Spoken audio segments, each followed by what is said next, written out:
안녕하세요. 오카는 목사님의 로마서 강의 설교 시리즈를 들어주셔서 감사합니다. 오늘은 24번째 시간으로 로마서 8장 12절에서 17절을 중심으로 성령의 사람은 성령으로 행한다라는 제목의 말씀을 들으시겠습니다. 먼저 제가 본문을 읽어드리겠습니다. 그러므로 형제들아, 우리가 빚진 자로 돼 육신에게 줘서 육신대로 살 것이 아니니라. 너희가 육신대로 살면 반드시 죽을 것이로되 영으로서 몸의 행실을 죽이면 살리니 무릇 하나님의 영으로 인도함을 받는 그들은 곧 하나님의 아들이라. 너희는 다시 무서워하는 종의 영을 받지 아니하였고 양자의 영을 받았으므로 아바 아버지라 부르짖느니라. 성령이 친히 우리 영으로 더불어 우리가 하나님의 자녀인 것을 증거하시나니 자녀이면 또한 후사 곧 하나님의 후사요 그리스도와 함께한 후사니 우리가 그와 함께 영광을 받기 위하여 고난도 함께 받아야 될 것이니라. 아멘.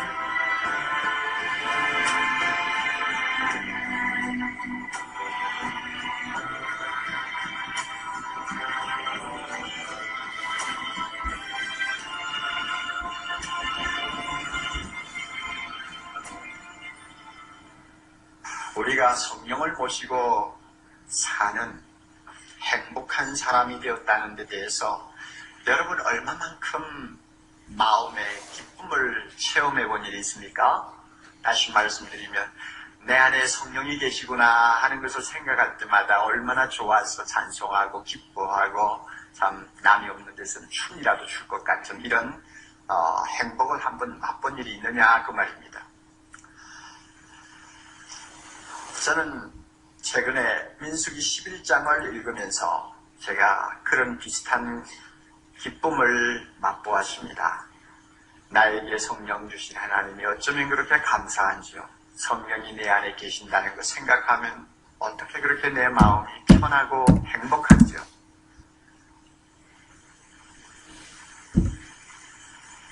이스라엘 백성이 애굽에서 종살이 하다가 해방되어 출애굽한 다음에 그 삭막한 시내산 광야에서 매일 만나만 먹고 살았습니다.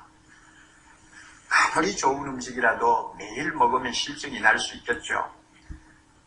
너무 지겹게 만나만 먹다가 보니까 고기 생각이 나서 도무지 견딜 수가 없었던 것 같습니다.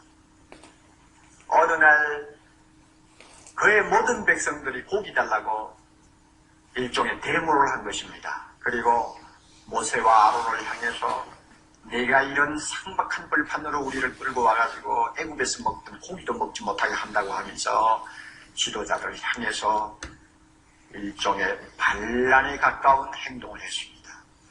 모세가 볼 때는 너무 기가 막히고 너무 어처구니 없는 일이었습니다.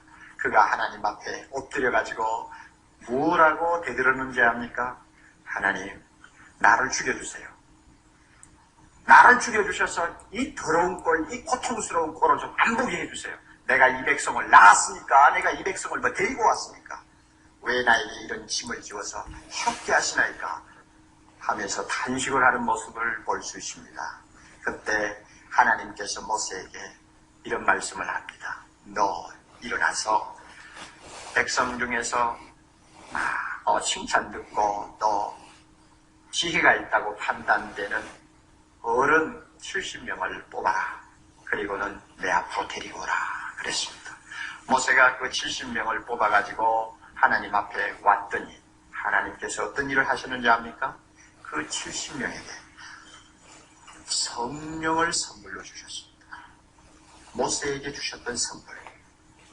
성령을 선물로 주셨습니다. 구약시대에는 성령을 받으면요 사람들이 막 예언을 하고 그랬습니다. 네. 이스라엘 백성이라고 다 성령 받은 것 아닙니다. 그 70명에게 성령을 부어주시면서 하나님이 말씀하시기를 이제부터 이 사람들이 성령을 받았으니까 백성들이 들고 나오는 그 무거운 짐을 모세 너 혼자 이제 담당 안 해도 된다. 70명이 함께 나누어서 담당할 수 있게 되었으니까 너 더 이상 죽여달라고 하는 단식하지 말라. 그렇게 하셨어요. 그런데 그 70명 중에 두 사람이 하나님 앞에 나오지를 않고 집에 그대로 있었습니다. 모세가 꼴 보기 싫어서 못 나가겠다 하고는 나오지를 않고 집에 그대로 있었는데 하나님이 그렇게 못된 심리를 가진 집에 있는 두 사람에게도 성령을 부어주셨어요. 두 사람이 똑같이 예언을 하면서 성령으로 충만하게 되는 것을 보았습니다. 그것을 보니까 모세의 비서실장이라고 할 수 있는 여호수아가 아니 꼽게 생각이 되었습니다. 저런 사람은 성령을 받지 말아야 되는데 하는 생각이 든 것이죠. 그래서 모세 보고 모세 선생님 저 사람들은 성령 못 받게 하세요. 예언하지 못하게 하세요. 하고 간청을 했습니다. 이때 모세가 유명한 말을 했습니다. 민수기 11장 29절입니다. 여호와께서 그 신을 그 모든 백성에게 주사 다 선지자되게 하시기를 원하노라. 쉽게 말하면 하나님께서 이 200만 300만 되는 이스라엘 백성 한 사람도 남기지 말고 전부 다 성령을 주셔서 전부 다 선지자가 되기를 바란다 그 말입니다. 얼마나 답답함이 그런 말을 했겠어요. 이건 모세의 꿈이었습니다. 모든 사람이 성령 받고 성령과 함께 동행하는 것 모세의 꿈이었어요. 그러나 이상하게도 하나님께서는 구약시대에 그 꿈을 이루어주지 않았습니다. 특별한 사람에게만 성령 주셨어요. 이스라엘 백성이 다 성령을 받았더라면 광야에서 그렇게 못된 반란을 일으키면서 하나님을 거역하지 않았겠죠. 제가 이 말씀을 보면서 모세의 꿈이 오늘날 우리 시대에는 이루어졌구나 하고 생각했습니다. 우리 모두에게 하나님이 성령을 주셨어요. 남종과 여종에게 모든 육체에게 예수 그리스도를 부르기만 하면 성령을 주셨습니다. 우리 모두 성령을 받았습니다. 성령을 모신 사람이 되었습니다. 모세의 꿈이 이루어졌습니다. 이런 의미에서 우리는 모두 다 모세가 말한 대로 성령 받은 선지자가 된 것입니다. 믿습니까? 네. 성령을 받았으니까 우리는 광야에 있는 이스라엘 백성들처럼 금방 무상한 틀로 막 달려가서 줘라고 하는 일을 안 합니다. 하나님을 향해서 고기 내놓으라고 하는 그런 못된 근성을 보이지 않습니다. 우리 성령을 모시고 있기 때문에 그래요. 얼마나 감사하죠. 여기 설교하는 사람도 마찬가지입니다. 내가 성령을 모시지 않았다면 이렇게 설교하는 사람이 될 수가 없죠. 성령이 내 안에 계시기 때문에 거룩한 하나님의 말씀을 들고 설교할 수 있게 된 것 얼마나 영광스러운 일입니다. 여러분 마찬가지입니다. 이와 같이 우리가 성령을 모신 참 특별한 신분들이 되었기 때문에 더 이상 우리는 육신대로 살면 안 됩니다. 로마서 우리 본문으로 돌아갑시다. 12절 그러므로 형제들아 우리가 빚진 자로 돼 육신에게 져서 육신대로 살 것이 아니니라. 그러므로 하는 말은 이제 성령의 사람이 되었지 않느냐. 성령이 너희를 죄와 사망의 법에서 해방시켰지. 성령이 너의 생각을 바꾸어서 영의 생각을 하는 하나님을 기쁘시게 하는 사람으로 만들었지. 이제 우리가 9절의 말씀대로 하나님의 영이 우리 안에 거하시면 우리는 육에 있지 않냐고 분명히 영에 있는 사람이 되었죠. 그렇기 때문에 이제는 육신대로 살면 안 된다는 말입니다. 옛날에는 우리가 육신에게 빚지고 살았어요. 그러나 이제는 누구에게 빚졌습니까? 누구에게 빚졌어요? 성령에게 빚졌습니다. 빚진다는 말은 책임을 갖게 되었다는 말입니다. 육신에 살 때는 육신대로 끌려다녀야 되는 책임이 있었어요. 그러나 이제는 성령의 사람이 되었으니까 성령의 인도함을 받는 삶을 살아야 할 책임이 있다는 말입니다. 우리 중에 아무도 예수를 믿는 이상 육신에게 끌려다니는 빚쟁이처럼 행동해서는 안 됩니다. 육신대로 살 수 없어요. 육신대로 살 것이 아니니라 분명히 말씀했습니다. 말 하나도 이제는 육신에게 빚진 사람처럼 말하면 안 돼요. 세상을 살면서 우리가 흔히 입버릇처럼 하는 말들 있죠. 이렇게 악한 사회에서 죄 안 짓고 어떻게 살아? 이거 육신에게 빚진 사람의 말입니다. 또 마음은 원이로 돼 무엇이 약해? 그거는 외우라고 안 해도 너무 잘 외우는 말씀이에요. 무엇이 약해요? 육신이 약하도다. 이런 말을 버릇처럼 하는 것은 전부 육신에게 빚져서 끌려다니는 행세를 하는 것입니다. 성령을 모시고 사는 사람은 이런 소리를 이제부터 입에서는 깨끗이 나오지 못하게 합니다. 만약에 성령을 모시고 산다고 하면서 여전히 육신대로 살면 그 결과는 비참해집니다. 13절을 봅시다. 너희가 육신대로 살면 다같이 반드시 죽을 것이요. 그 결과는 반드시 죽는다고 합니다. 이 말씀은 하나님이 에덴 동산에서 선악과를 먹지 말라고 하시면서 아담에게 경고하신 내용입니다. 먹으면 영영 죽으리라. 그 말씀입니다. 영적인 죽음이요, 또 육신의 죽음이요, 동시에 영원히 지옥에서 멸망받는 죽음을 전부 이야기하는 것입니다. 그렇지만 우리가 한면으로 생각하면 이 너희가 하는 너희는 어떤 사람인가요? 예수 안 믿는 사람입니까? 믿는 사람입니까? 믿는 사람이죠.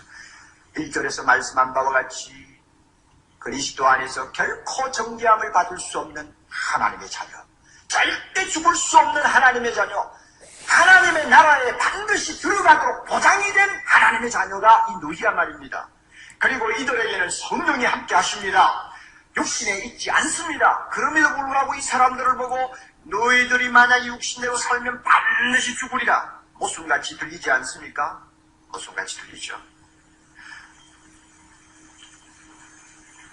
여기에는 엄한 경고를 담고 있기 때문에 모순처럼 들리는 것입니다. 엄한 경고가 들어있어요. 자, 여러분 한번 생각해 보세요. 예수를 믿는다고 합니다. 성령을 모시고 산다고 아멘 하면서 대답합니다. 그럼에도 불구하고 세상에 나가면 육신대로 사는 사람이 있다고 우리 중에 가정을 한번 해보자 말입니다. 그 사람 곁에 가면은 예수 모시고 사는 사람 같지를 않습니다. 성령의 사람 같지를 않습니다. 만나기만 하면 돈 이야기만 합니다. 모든 생각이 자기가 어떻게 행복하게 살까, 내가 원하는 것을 어떻게 하면 다 얻을까 하는 자기 중심의 생각 이상은 아무것도 없는 것 같아요. 24시간 일주일 모든 생각이 세상으로만 흐릅니다. 자, 이런 사람을 놓고 여러분 우리가 어떻게 생각해야 되겠습니까? 이 사람이라도 그래도 성령으로 사는 사람이다. 구원받을 수 있다. 우리가 이렇게 말해야 옳습니까? 아니면 좀 문제가 있구나 그렇게 생각해야 옳습니까? 문제가 있다고 생각해야 합니다. 저 사람의 믿음이 가짜인지도 모르겠다. 판단을 함부로 하면 안 됩니다. 가짜라는 말은 아니에요. 가짜인지도 모른다는 말이에요. 사람은 판단할 수가 없어요. 저 사람이 성령을 모시고 산다고 입으로는 말을 하지만은 스스로 쏟고 있는지도 모르겠다. 우리는 이렇게 의심을 하지 아니할 수가 없습니다. 이런 사람에 대해서는 하나님께서 반드시 죽는다는 경고를 합니다. 왜? 그 사람을 살리기 위해서입니다. 로마서 11장 20절에도 비슷한 경고가 나옵니다. 로마서 11장 20절 보면 20절 저 뒷부분입니다. 높은 마음을 품지 말고 도리어 두려워하라. 하나님이 원가지들도 아끼지 아니하셨은즉 너도 아끼지 아니하시리라. 하나님께서 오래전부터 선택하신 이스라엘 백성들, 이 사람들은 원가지입니다. 나무둥지입니다. 나무둥지인데 그들이 하나님의 뜻대로 살지 아니하고 자꾸 거역하니까 아끼지 아니하고 도끼로 찍어버렸어요. 이스라엘 백성을 내버렸어요. 버렸어요. 자, 그러면 우리 이방인들은 이스라엘 백성하고 비교할 때 어떤 존재냐? 나무 가지에 불과합니다. 접붙임을 받은 가지란 말이에요. 그렇다면 보라, 하나님께서 순종하지 아니하는 이스라엘 백성 원가지도 사정없이 도끼로 잘라버리는데 이방인인 너희가 예수 믿는다고 하면서 성령대로 살지 아니하면 그대로 둘 것 같으냐? 가지도 사정없이 아끼지 않고 찍어버린다 하는 이야기입니다. 이 경고 아닙니까? 이런 의미에서 육신대로 살면 반드시 죽습니다. 바꾸어 말하면 성령의 사람은 육신대로 절대 살지 못합니다. 절대 살지 못합니다. 절대로 살지 못합니다. 이것이 이 본문의 생명 있는 말씀입니다. 절대로 살지 못한다면 우리가 성령으로 사는 증거를 행동으로 입증해야 되지 않겠습니까? 입증해야죠. 왜 그런가 하면 성령은 항상 우리를 분명한 행동으로 인도하기 때문입니다.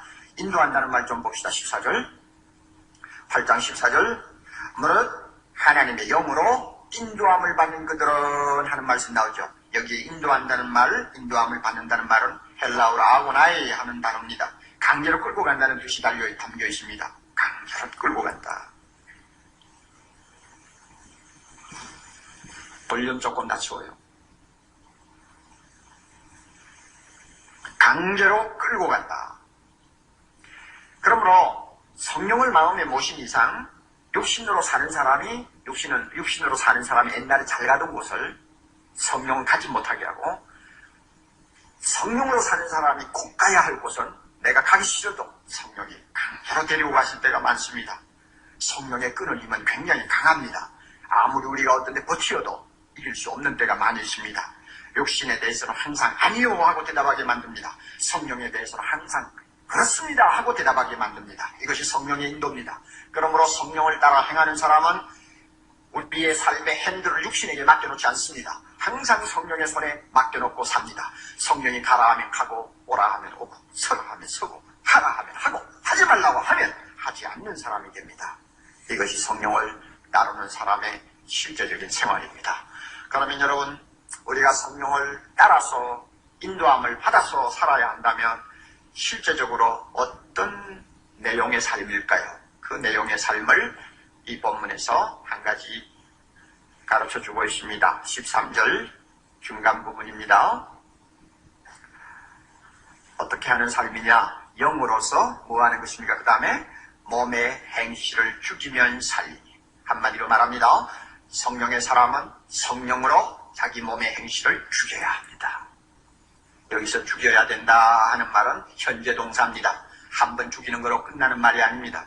시시때때로 날마다 반복해서 죽여야 돼. 죽여야 돼. 강단에서 죽인다니까 이상하죠? 죽여야 돼. 우리 몸은 아직 구원받지 못하고 있습니다. 이 몸에는 소위 육적이라고 말할 수 있는 온갖 종류의 죄성이 있고 나약성이 자리를 잡고 있습니다. 한 번 충동을 받으면 그때마다 우리 지체 안에는 바람에 출렁이는 바닷물처럼 무서운 정욕이 발동할 때가 많이 있습니다. 야고보 1장 4절 말씀 그대로입니다. 오직 각 사람이 시험을 받는 것은 자기 욕심에 끌려 미혹됨이니 내 속에서 일어나는 욕심이 나를 미혹할 때가 참 많이 있습니다. 이게 우리 몸이 갖고 있는 약점이에요. 그래서 이 정욕대로 욕심대로 따라가면 몸의 행실이 나옵니다. 이 몸의 행실은 죄를 말합니다. 하나님이 싫어하는 죄를 몸의 행실이라고 말합니다. 단순히 행동만을 말하는 것이 아닙니다. 우리의 언행심사 전체를 포함하는 말입니다.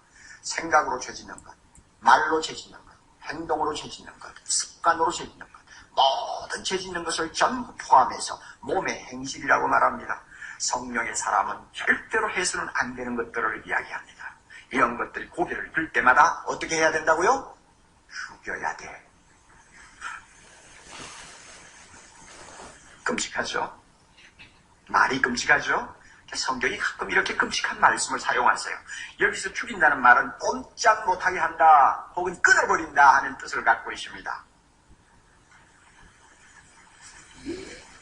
그럼 어떻게 하면 자주 일어나는 우리 몸의 행실을 끊어버릴까요? 죽일까요? 구체적인 방법이 있을 것 같지 않습니까? 흔히 이런 점에 대해서 구체적인 방법을 들려면 기도해야 됩니다 하는 생각을 많이 합니다. 옳습니다. 우리는 기도해야 합니다. 당연히 기도해야 하고, 또 무시로 성령 안에서 기도하는 자만이 승리할 수 있는 것은 성경이 가르치는 진리입니다. 기도 안 하면 큰일 납니다. 너무 당연한 사실이니까 기도하는 문제는 이 시간 한쪽으로 접어두고 다른 네 가지를 제가 말씀드리려고 합니다. 우리 몸의 행실을 죽이는 네 가지 공식과 같은 방법이 있습니다. 적을 필요 없어요. 100번 적어놔도 소용이 없어요. 여러분이 잘 아는 내용이에요. 그것을 항상 기억하고 순종하고 실천하는 것이 중요하지, 적어놔가지고 그게 힘이 없어요. 자, 보세요. 꼭 그래도 적고 싶은 사람은 적어도 돼요. 그러나 잘 아는 거예요. 첫째는 성령이 내 안에 계심을 꼭 믿어야 합니다. 이것이 첫째입니다. 우리를 죄와 사망에서 해방시킨 하나님의 영, 그리스도를 죽은 자 가운데서 살리신 성령께서 우리 안에 계심을 조금도 의심하지 않고 믿는 것이 우리 몸의 행실을 죽이는 제1단계 작업입니다. 성령은 무엇이나 다 할 수 있는 전능한 하나님이십니다. 전능자 하나님이 내 마음에 계신다, 나와 함께 동행하신다 하는 것을 한시도 믿지 않는 그 믿음 자체가 우리로 하여금 죄악에 끌려 들어가지 못하도록 막는 하나님의 역사가 될 수 있습니다. 성령은 그가 하실 것이라고 우리가 믿는 만큼 우리를 도우십니다. 우리가 안 믿으면 안 믿는 것만큼 성령은 우리를 돕지 못합니다. 우리가 믿으면 믿는 것만큼 성령은 우리를 도울 수 있습니다. 이것을 꼭 기억하시기 바랍니다.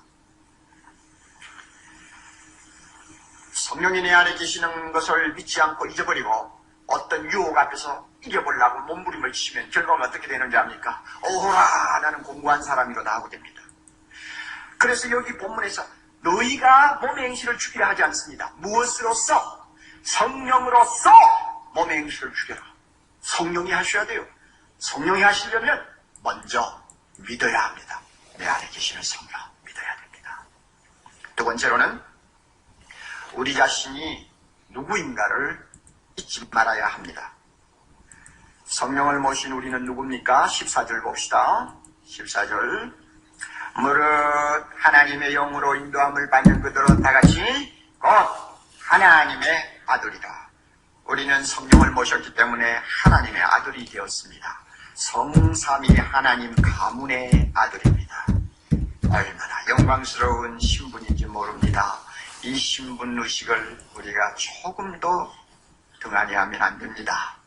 성령은 우리 안에서 너는 하나님의 아들이야, 너는 하나님의 아들이야.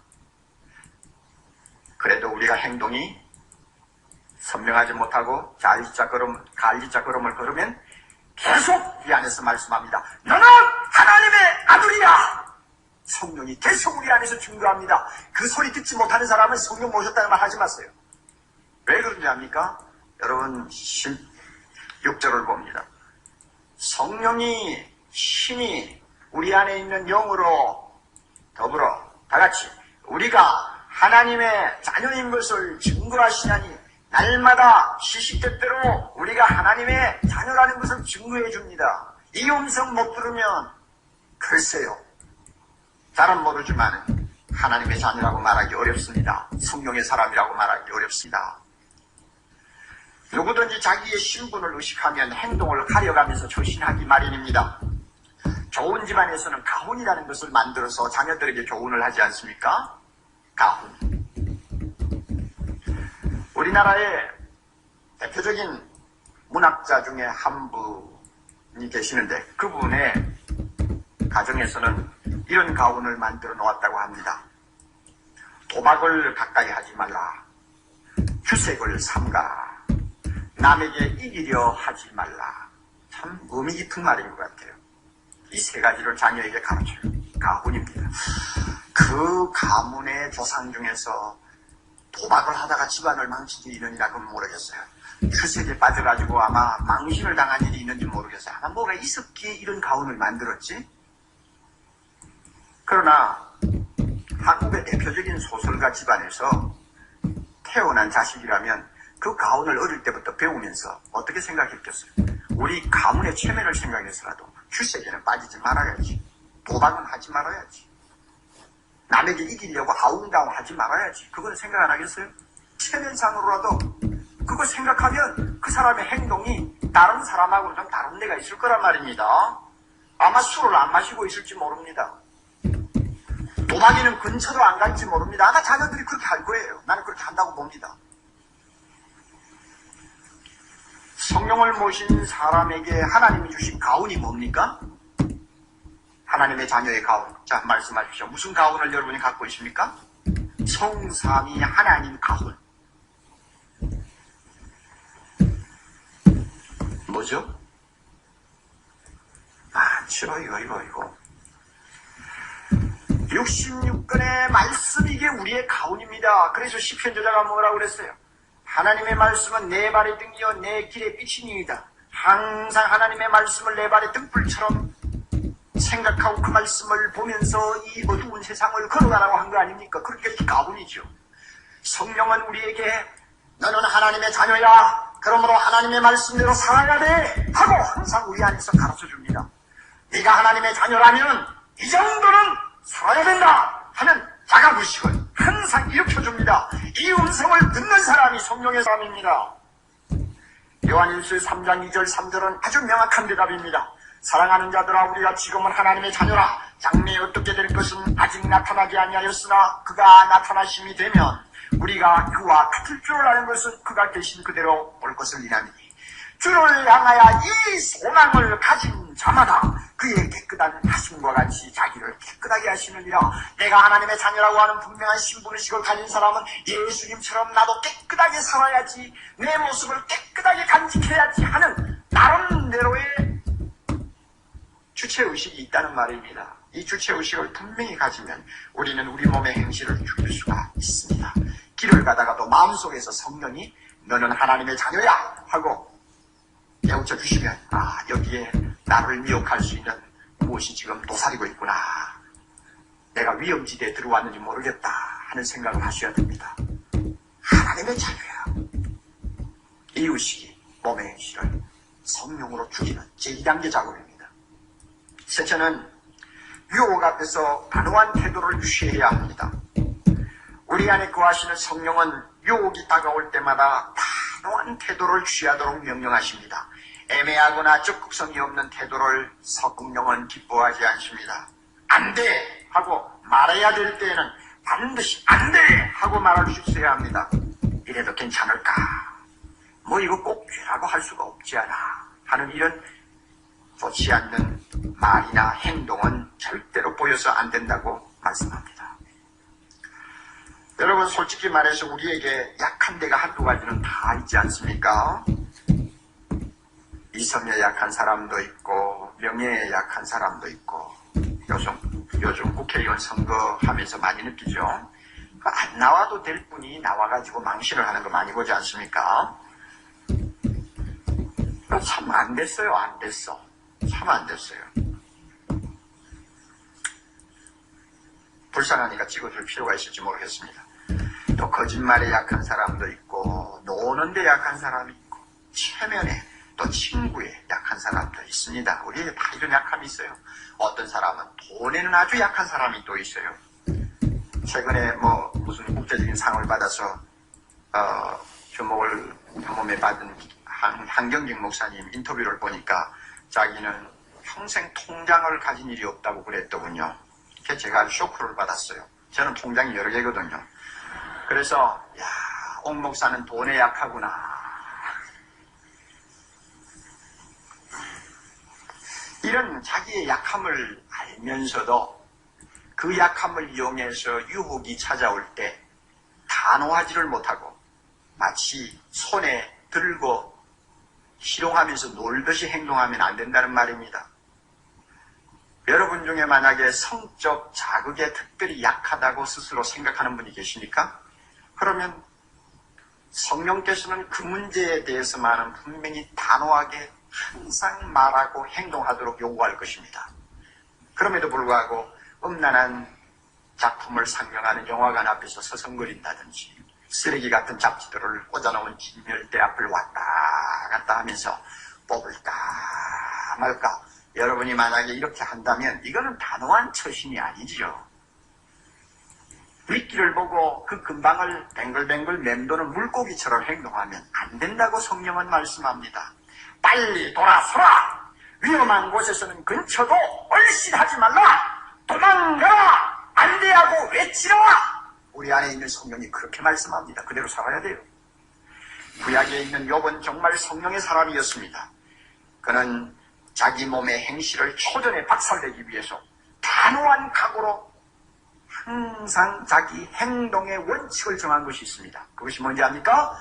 욥기 31장 1절에 나오는 말씀 그대로입니다. 내가 내 눈과 언약을 세웠나니 어찌 처녀에게 주목하랴. 이 말은 어찌 처녀에게 수파를 던지랴 하는 말입니다. 아마 욥은 아름다운 여성에게 좀 약했는지 모릅니다. 돈 많은 사람들은 죄송합니다. 좀 그런 경향이 좀 있어요. 여기 또 돈 많으신 분들 내보고 하는 소리다 그러지 마십시오. 세상 사람 중에서 그렇다고 말입니다. 욥은 부자니까 이 아름다운 여성을 보면은 가지고 싶은 이런 욕망을 가끔 느꼈는지 모릅니다. 그러니까 성령의 사람으로 그럴 수가 없어요. 그래서 결심했더라. 내 눈으로 처녀에게 절대 추파를 던지지 않는다. 잠언 4장 25절에 있는 말씀대로 살겠다는 것입니다. 내 눈은 바로 보라. 내 눈꺼풀은 내 잎을 곱게 하라. 눈꺼풀을 곱게 하고 똑바로만 보지 좌우로 두리번거리지 말라 그 말입니다. 안목의 정욕, 이성의 약한 유혹이 가까이 올 때 단단히 결심하고 눈 하나 돌리는 것까지 주의하라 그 말입니다. 성령은 이런 결단을 요구합니다.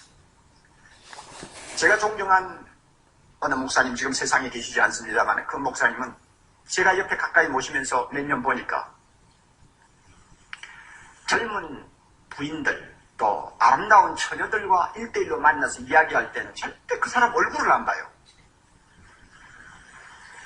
처음에는 제가 참 이상하다고 생각을 했습니다. 사람이 여자고 남자고 간에 만나면 얼굴과 얼굴을 쳐다보고 눈과 눈을 마주하고 이야기를 주고받아야 뭐가 의미가 통하지. 그런데 앞에 여자, 아름다운 여자, 젊은 여자만 서면 안 봐요. 안 보고 어디를 보느냐. 그 사람 구두, 발끝. 그것만 쳐다보고 이야기를 해요. 나중에 제가 가만히 그 일을 생각해 보니까 야, 그 목사님 무엇인가 마음에 결심한 것이 있구나 하는 걸 제가 알았습니다. 뭐 그분이 그런 면에 약한지 안 약한지 그건 잘 모르겠어요. 그러나 마음으로 결심한 것이 있구나. 아름다운 여자가 앞에 있을 때는 얼굴을 보지 말라. 구두 끝을 봐라. 얼굴을 보면 야, 잘났다 못났다 뭐 어쨌다 하는 생각이 자꾸 마음속에 오고 가고 할 수 있으니까 성령을 근심하게 할 수 있지 않습니까? 그러나 구두 끝을 보면은 막 기껏 생각해봐야 그 좀 비싸다 싸다 그거밖에 더 생각할 것이 전혀 없다 그 말입니다. 그렇지 않아요? 예, 그만큼 결심하고 살았다는 것입니다. 하나님께서는 우리에게 그렇게 요구하고 계십니다. 우리가 알아야 할 것은 자기가 직접 성령께서 직접 우리를 대신해서 행동하지 않는다는 것을 기억하시기 바랍니다. 성령은 보혜사입니다. 돕는 분입니다. 우리가 행동하도록 힘을 주시고 격려하시는 분이지 너는 가만히 있어 내가 해줄게 하는 분이 절대 아닙니다. 그러므로 우리가 성령에게 순종하지 아니하면 성령도 속수무책입니다.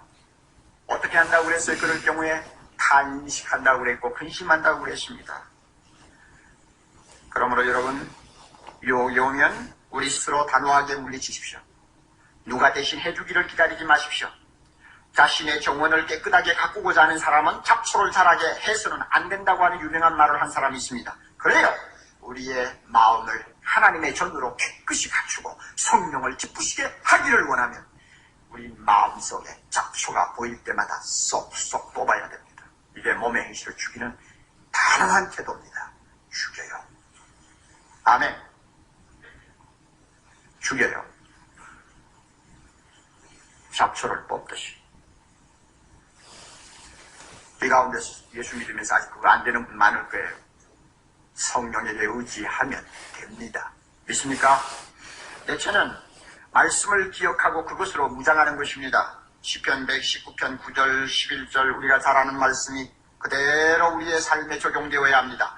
청년이 무엇으로 그 행실을 깨끗게 하리까? 주의 말씀을 따라 삼갈 것입니다. 내가 주께 범죄치 아니하리 하여 주의 말씀을 내 마음에 두었나이다.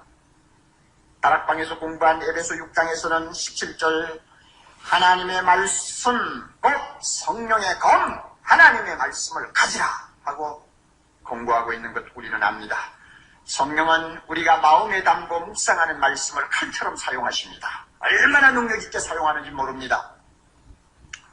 현재 미국에서 활동하고 계시는 목사님 중에 유명한 저술가요 또 탁월한 설교자로 인정을 받고 있는 분이 계십니다. 그분이 2주간 동안 카나다의 세미나 인도차 혼자서 여행을 한 일이 있다고 합니다. 외국 특히 미국 사람들은 부부가 같이 가는 것이 상례인데 어떻게 해서 그랬는지 모르지만 혼자 가게 됐습니다. 2주간이니까 주일이 한번 끼지 않습니까? 주말이 되었습니다. 무슨 스케줄도 없고 할 일도 없고 집 생각은 자꾸 나고 부인 생각나고 하니까 고독해가지고 호텔에서 나왔다가 들어갔다 나왔다 들어갔다 여기 서성거리고 저기 서성거리고 그랬나봐요. 미국 사람들은 조금 어린애 같은 짓을 잘 합니다. 부부가 떨어져 있으면 못 견뎌요. 우리 한국 사람은 얼마나 극합니까, 그런 면에서. 예? 뭐 24시간 안 보고 밖에서 있어도 뭐 전화 한 번 안 해도 사는 그런 강한 기질이 있지 않습니까? 뭐 몇 년을 보지 않고 살아도 사랑이 변함이 없는 그 아름다운 신령이 있지 않습니까? 그렇죠? 그러니까 아라비아도 가고 뭐 그다음에 아프리카도 가서 몇 년을 있다가 오죠.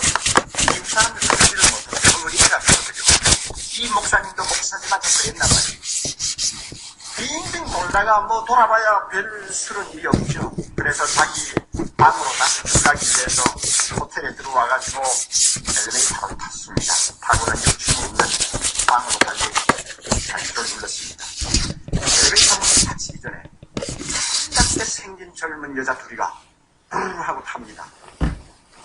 그래서 이 호텔에 묵고 있는 여잔가 보다 그렇게 생각을 했는데 엘리베이터 문이 닫히고 나니까 당연히 자기가 가는 층의 단추를 눌러야 되는데 단추를 누르지를 않아요.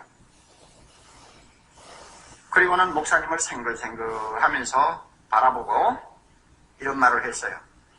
6층 어때요? 오늘 오후에 특별한 계획이라도 있나요? 하고 말을 던졌습니다. 벌써 무슨 소린지 알죠? 오는 게 있지 않습니까? 목사님은 그때 이거 참 대단히 위험한 순간에 지금 내가 서 있구나 하는 걸 느꼈습니다. 그때 그가 무슨 생각을 제일 먼저 했는지 압니까? 이 여자하고 한번 재미 볼까? 하는 생각도 아니었습니다. 누가 보면 어떻게 하지? 하는 그런 우려감도 아니었습니다. 집에 있는 아내를 생각했나? 아니요, 그건 아닙니다. 그분의 말씀이 제일 먼저 그 순간에 떠오른 것이 뭐냐? 자기가 외워놓은 하나님의 말씀이었다고 합니다. 로마서 6장 11절 12절 말씀이라고 해요. 뭘 찾고 있으니까 다 외우면서 이와 같이 너희도 너희 자신을 죄에 대하여는 죽은 자요 그리스도 예수 안에서 하나님을 대하여는 산 자로 여길지어다. 그러므로 너희는 죄로 너희 죽을 몸에 양노릇하지 못하게 하여 몸의 사욕을 순종치 말라 하는 말씀입니다. 그 말씀을 마음에 생각하게 하시는 성령의 은혜에 사로잡혔어요. 그 다음에 어떤 행동을 합니까? 엘리베이터가 올라가는데 3층인지 단추를 탁 눌렀습니다. 3층의 문이 열렸습니다. 목사가 나가면서 뒤를 돌아보고 안녕히 가십시오. 저는 여러분들의 여러분이 나에게 던지는 그 계획에는 아무 취미가 없습니다. 드디어 문이 닫혔습니다. 그 사람들 어디를 갔을까요? 아마 꼭대기로 안 갔으면 밑으로 내려갔겠죠. 그렇게 해서 그가 한순간의 유혹을 말씀으로 한번 이겨본 경험이 있다고 고백을 했습니다. 여러분 얼마나 강한지요 하나님의 말씀이. 그래서 여러분들 보고 제가 외우라고 하는 것입니다. 자, 네 가지죠. 첫째는 뭡니까? 성령이 우리 안에 계심을 믿으라. 그 다음에 또 내가 하나님의 자녀인 것을 항상 잊지 말라. 그 다음에 뭡니까? 여호와 앞에서 단호한 태도를 취하라. 그 다음에 네 번째는 하나님의 말씀을 항상 마음에 묵상하고 간직하라. 이 네 가지는 순서적일 필요는 없습니다. 경우에 따라 어느 것이 먼저 나오고 뒤에 나와도 상관이 없습니다. 중요한 것은 성령으로 몸의 행실을 죽여야 내가 산다는 것입니다. 이렇게 몸의 행실을 죽이고 성령을 따라 사는 사람에게는 기가 막힌 행복이 따라옵니다. 그 행복이 15절에 나와 있네요. 참 기막힌 행복이 따라옵니다. 다 같이 읽습니다. 종의 영을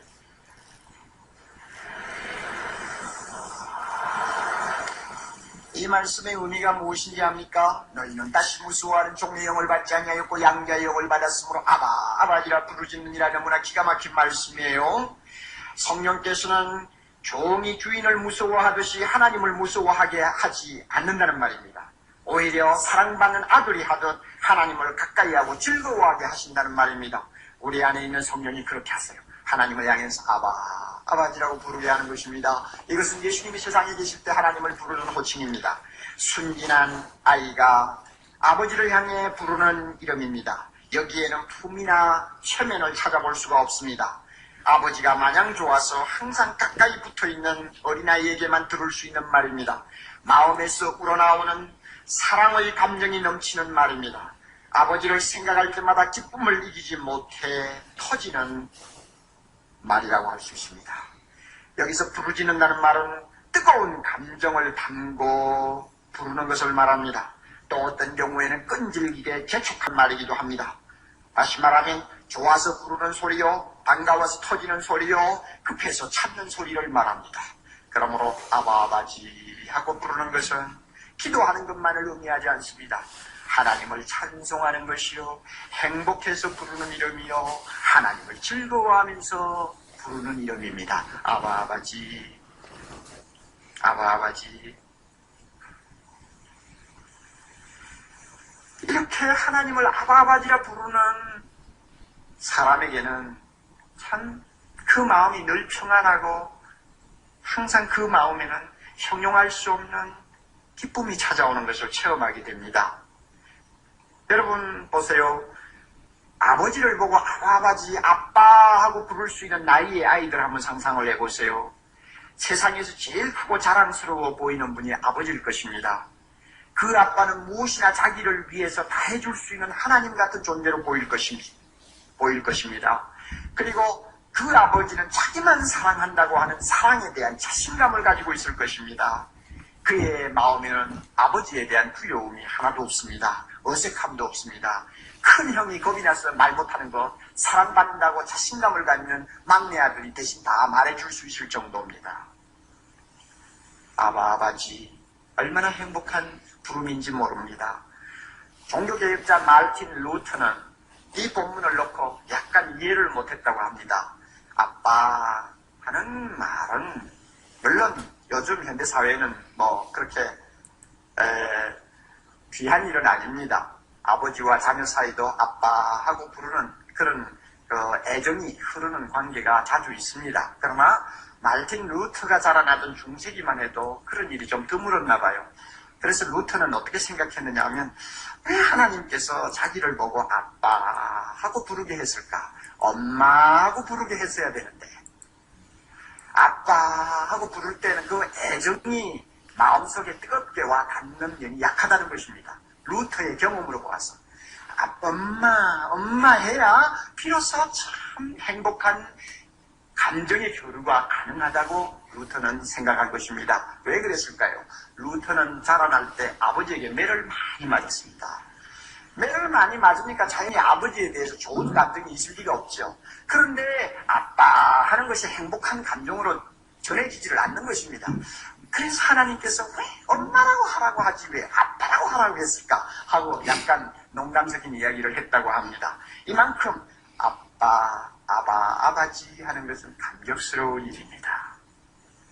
여러분, 우리 안에 거하시는 성령은 우리가 아무리 나이가 들어도 하나님을 향해서 아버지 하고 부르면서 즐거워하도록 만듭니다. 믿습니까?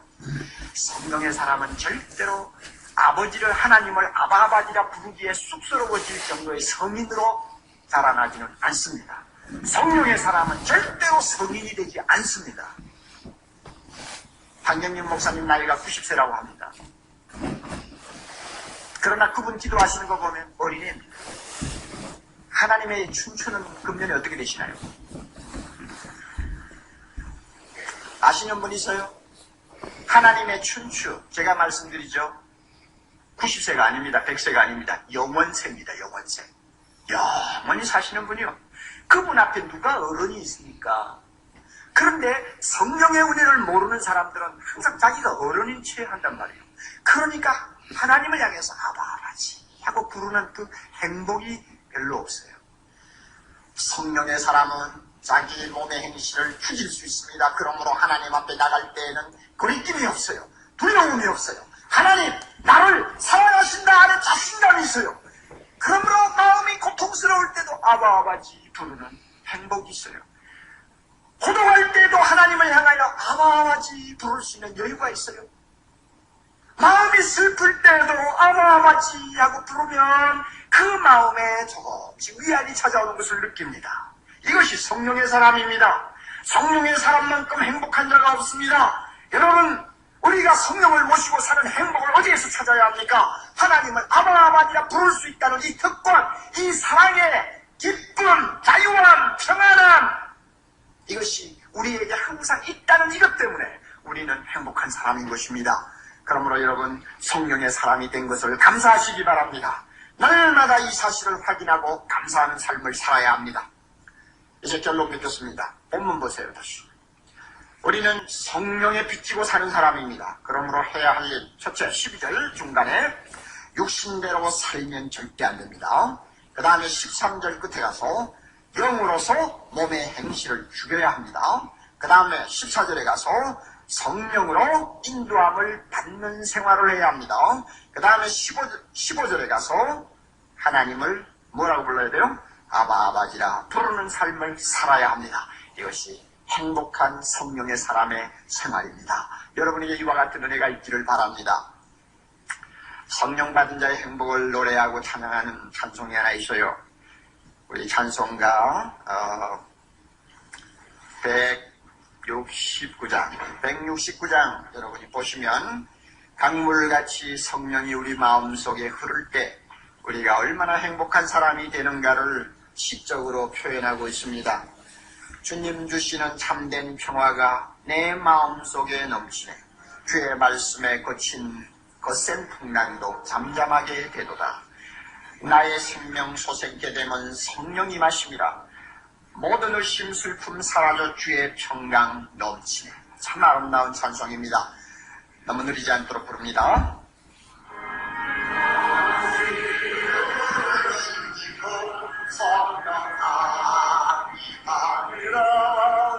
정정한 맘 영원하도록 주의 거처에 연대 주님 주시면 참된 평화가 내 맘속에 넘치네.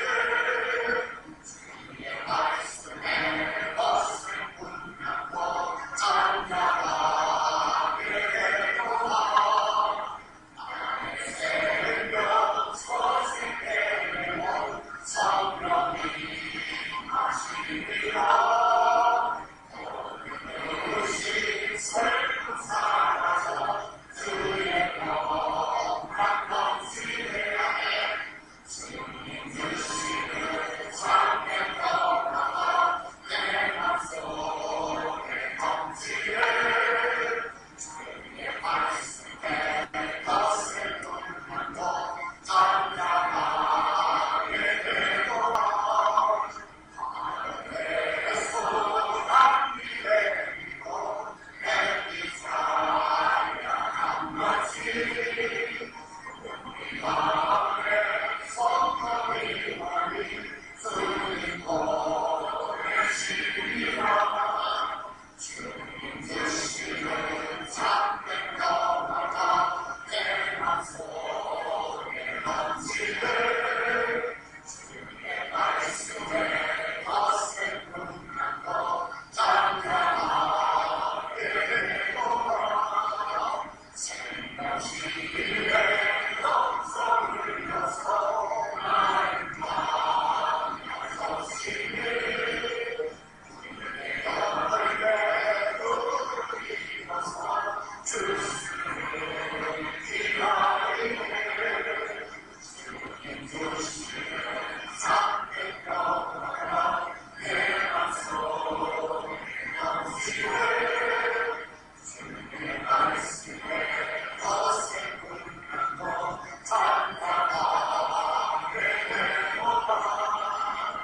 놀라운 것이 주의 은혜로 주의 말씀 노래를 안식처에서 영원토록 주의 하리라. 주님 주시는 참된 평화가 내 맘속에 넘치네. 주님의 말씀에 거센 풍랑도 잠잠하게 되도다. 마지막 절 나의 생명 솟게 성령이 마시리라.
찬송을 연속으로 부르면 여러분이 못 따라오는 것 같아요. 근데 찬송 부를 때마다 마귀는 야 힘들다 또 부르는구나. 아이고 또 3절이구나. 언제 5절까지 할고. 성령이 우리 안에서 그렇게 말씀하지 않습니다. 성령은 더 불러라. 좀 더 힘있게 불러라. 그러죠. 언제 또 5절 부르나. 또 후렴 또 하겠구나.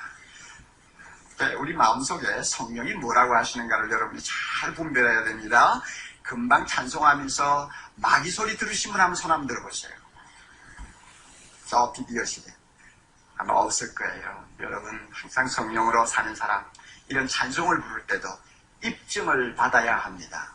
믿습니까? 다 같이 기도하십시다. 고마우신 하나님 아버지, 우리에게 성령 주심을 감사합니다. 성령 주심을 감사합니다. 성령을 모시고 살게 하심을 감사합니다. 이 성령의 은혜로 우리가 날마다 우리 몸의 행실을 죽일 수 있는 능력을 소유하게 하심을 감사합니다. 하나님 아버지뿐만 아니라 어떤 어려운 상황에서도 우리 하나님 아버지를 향해서 아바, 아버지라 부를 수 있는 행복, 기쁨, 만족, 평안을 우리에게 허락하신 거 감사합니다. 아버지 하나님, 세상이 얼마나 악한지 모릅니다. 안심하고 걸음 한 걸음을 옮겨 놓을 수 없는 사악한 세상입니다. 하나님이여, 우리가 마음 놓고 이야기할 사람도 없습니다. 하나님 아버지여, 우리가 누구의 말을 믿어야 될지도 모르는 세상입니다. 서로 속이고 서로 속으면서 살고 있는 무서운 지옥과 같은 이 사회를 살면서 우리가 하나님을 향하여 아바지라 부를 수 있는 이 행복 잊어버리지 말게 해주시기를 원합니다. 고독할 때도, 사람에게 상처를 받았을 때도, 내 힘으로 어떻게 할 수 없는 진퇴양난에 빠졌을 때도, 세상의 허무감을 느낄 때도, 몸이 늙어가고 병이 들 때에도, 어떤 형편에서든지 우리 하나님 향해서 성령이 말하게 하심을 따라 아바지요 하고 부르며 하나님이 주시는 은혜를 누리는 아름답고 복된 거룩한 백성 되게 해 주시옵소서. 예수님 이름으로 간절히 기도드리옵나이다. 아멘.